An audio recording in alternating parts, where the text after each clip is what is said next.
ఏపీలో న్యూస్ కోసం AP talk ఛానల్ని సబ్స్క్రైబ్ చేసుకోండి.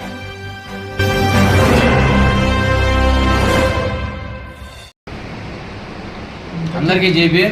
నేను పెద్ద జైపల్లి విజయవాడ సెంట్రల్ నియోజకవర్గం ఎస్సీ ప్రధాన కార్యదర్శిని.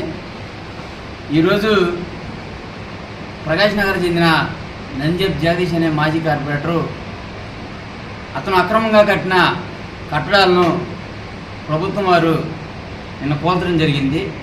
దానికి నిరసనగా అతను బోండా ఉమామహేశ్వరరావు గారు కక్షపూర్తంగా నా మీద ఇలా చేస్తున్నారు అలా చేస్తున్నారని చెప్పి అతను నిరసన తెలియజేస్తూ ఆ కొట్టు దగ్గరికి వచ్చి శిరోమణం చేసుకుని స్వయంగా నిరసన చేస్తున్నానని చెప్పి జనాలను మభ్యపెట్టే రీతిలో ఇవాళ ఒక ప్రోగ్రాం చేయడం జరిగింది. ఈ నందెబ్ జగదీష్ అనే అతని వ్యక్తి గత ప్రభుత్వంలో తెలుగుదేశం పార్టీలో ఉండే కోవర్ట్గా పనిచేసి వైసీపీ పార్టీ రాగానే అధికారంలో రాగానే వాళ్ళతో చేతులు గడిపి అనేకమైన అక్రమాలు చేసి డబ్బు కూడా పెట్టి అక్రమం కట్టడాలు కడితే నిబంధన విరుద్ధంగా గత ప్రభుత్వం వాళ్ళు ఉన్నారు కాబట్టి అవినీతి అధికారుల అండతో వాటిని అలా కొనసాగించాడు. ఇప్పుడు న్యాయమైన పరిపాలన చేసే కూటమి ప్రభుత్వం అధికారంలోకి వచ్చింది కాబట్టి అధికారులందరూ కూడా మేల్కొని అక్రమ కట్టడాన్ని కూల్చడంలో భాగంగా నిన్న నందెబ్ జగదీష్ కట్టిన అక్రమ కట్టడాలను బిఎంసీ అధికారులు కూల్చడం జరిగింది.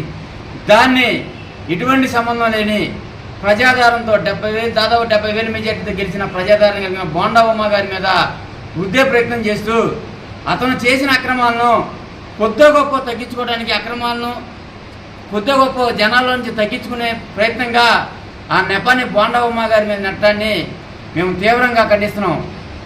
అతను అక్రమాలు చేసి కూడగట్టిన డబ్బుతో చేసిన వాటిని అక్రమాలను కూల్చివేస్తే ఒక దళిత నాయకుడి మీద ఇలా చేస్తున్నాడు బోండా ఉమ్మ గారు అని చెప్పి అసత్య ప్రచారాన్ని చేస్తుంటే దళితుల తరఫున అతన్ని మేము తీవ్రంగా హెచ్చరిస్తున్నాం. ఎందుకంటే ఇతను ఒక దళితుడిగా ఉండి జనరల్ స్థానంలో ఇతను నమ్మి జనరల్ స్థానంలో ఇతను నుంచోబెట్టి బోండా ఉమ్మ గారు ఆ రోజు గెలిపిస్తే తర్వాత జరిగిన పరిణామాలు గతంలో చెప్పాము, మీరందరూ కూడా తెలిసిన విషయాలే.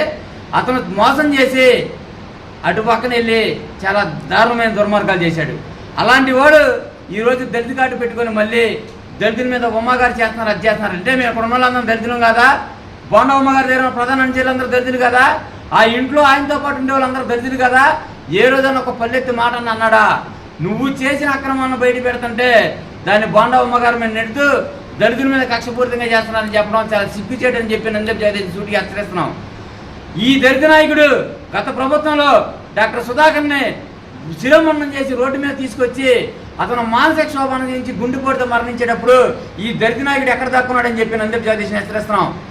హనుమాయమ్మ అనే ఆ అమ్మాయిని వైసీపీ లీడర్ వెంకటరెడ్డి అనేవాడు ట్రాక్టర్తో గుర్తించి నాగలతో మర్మాంగాల మీద పెట్టి లాగి చంపేసినప్పుడు ఈ దళిత నాయకుడు ఎక్కడ దాక్కున్నాడని చెప్తున్నాం. నిన్నెవడన్నా తంతాకు వస్తే నువ్వు చేసిన అక్రమాలను ప్రశ్నిస్తే ఆ రోజు నువ్వు దళితుడిని గుర్తొస్తుందా? నందెబ్ జగదీష్ సూటిగా హెచ్చరిస్తున్నాం. నీ హయాంలో నువ్వు కార్పొరేటర్గా ఉన్న 2014 నుంచి 2019 వరకు ఎవరికన్నా ఉపయోగపడ్డావు? ఒక దళితుడి కన్నా సాక్షాత్ నాకు ఎప్పుడైనా ఉపయోగపడ్డావా? నీ వెనక నేను 25-30 మందిని చేసుకొని తిరిగినప్పుడు కూడా నేను ఏ రోజు కూడా ఏం అడగలేదు, నువ్వు కూడా ఏం చేయలా. అలాంటి నేను ఏ రోజు కూడా ఏం మాట్లాడలా. అలాంటిది నువ్వు దళితుడికి ఎవరికి ఏం చేయకపోగా దళితులందరూ మోసం చేసి పోయి నీ డివిజన్లో 62 అప్పుడున్న 52 డివిజన్ ఎవరికన్నా దళితుడు చేసావా? ఇంకొకసారి ఇలాంటి అవాకులు చెవాకులు ప్రజాధారంతో దాదాపు కృష్ణా జిల్లా చరిత్రలోనే అత్యధిక మెజారిటీతో గెలిచి ప్రజాదరణ కలిగిన నాయకుడు బోండా ఉమ్మ గారి మీద అవాకులు చెవాకులు పేరిస్తే ఖబర్దార్ జగదీష్, నిన్ను ఏ దళిత నాయకుడు అని నువ్వు చెప్పుకున్నావో అదే దళితులు వచ్చి మేము ఖచ్చితంగా నీకు తగిన విధంగా బుద్ధి చెప్తామని చెప్పి నందెబ్ జగదీష్ని హెచ్చరిస్తున్నాం. నిన్ను మీ భార్యని మీరేదో చెప్తున్నారు కాళ్ళు పట్టుకోమన్నారు. అసలు నందెబ్ జగదీష్ అనేవాడు ఉన్నాడని కూడా బోండా ఉమ్మ గారు అనే నాయకుడు ఎప్పుడో మర్చిపోయాడని మేము అనుకున్నాం. ఎందుకంటే ఆయన ఏ రోజు నీ ప్రస్తావన ఎవరి దగ్గర తీసుకురాలేదు, ఎవరితో ఏం చెప్పలేదు. కానీ నువ్వు చేసిన అక్రమాలను బయట పెడుతుంటే ఒక్కొక్కటి చెప్తున్నావు. ఆ రోజు రవీంద్ర థియేటర్ దగ్గర పక్కన జరిగిన దానిలో కేసు ఒకటి ఉంది, ఆ కేసుని రన్నింగ్లోకి వస్తుంది. వైజాగ్లో అక్రమాలు చేసావు, ఆ కేసులు రన్నింగ్లోకి వస్తాయి.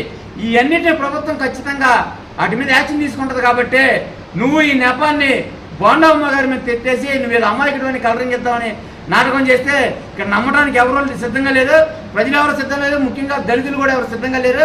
నీ వెనక ఒక్కరు కూడా దళితులు కూడా లేడని కూడా మేమందరం తెలియజేస్తూ బోండా ఉమ్మ గారు మేము ఇంకొకసారి దళిత కార్డు ఉపయోగించి దళితుల్ని ఇలా ఇబ్బంది పెడుతున్నాడని చెప్తే మటుకి ఖచ్చితంగా దళిత లీడర్స్గా మేము కూడా ఖచ్చితంగా నీ మీద సరైన యాక్షన్ తీసుకుంటామని కూడా నందెబ్ జగదీష్ని సూటిగా హెచ్చరిస్తూ సెలవు తీసుకుంటున్నాం. జై భీమ్.